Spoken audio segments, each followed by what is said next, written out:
Welcome back to our countdown. Alam niyo bang dito sa Pilipinas may batas na nagbabawal sa mga taong tatamad-tamad? Pero mula nang maisa batas ito, wala pa ni isang naparusahan. Ibig bang sabihin nito, masipag ang lahat ng Pinoy? O baka naman, wala lang talagang pangil ang batas, Jovi? Si Andrea Bautista para sa story number 6.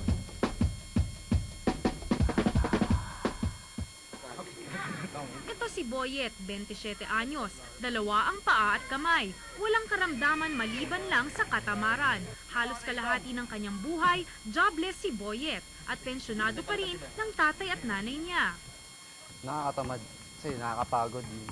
Stress masyado, hindi katulad ng tambay. Pwede kang huminto kung gusto mo. Kaya mas masarap sa tambay.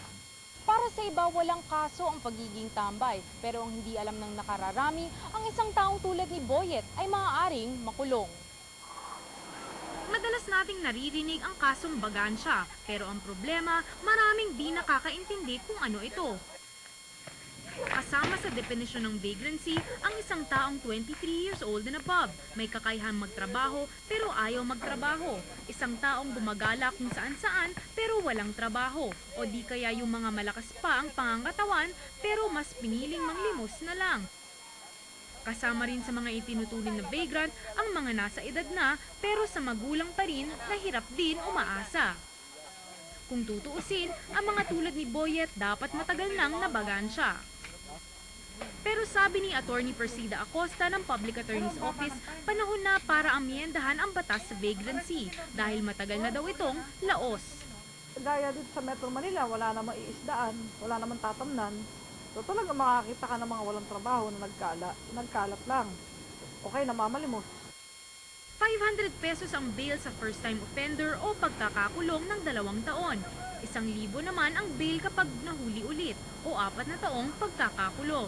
Pero sabi ni Attorney Acosta, sa tinagal niya sa Public Attorney's Office, halos wala naman daw nakukulong dito. Isa pa, ang mga mismong nanguhuli mukhang hindi alam ang sakop ng batas sa vagrancy. Palagay ko, parang i-caution sila. Kasi kung huhuli natin sila, ikukulong, wala naman silang ginagawang masama. Yung mga unproductive, yung mga walang ginagawa, arrested, walang batas nagsasabi na wala akong alam ng batas. Kung ang mga pulis napapakamot sa ulo sa lawak ng kaso ng bagansya, ang mga estudyanteng nag-aaral ng batas, nagtataka naman sa silbi nito.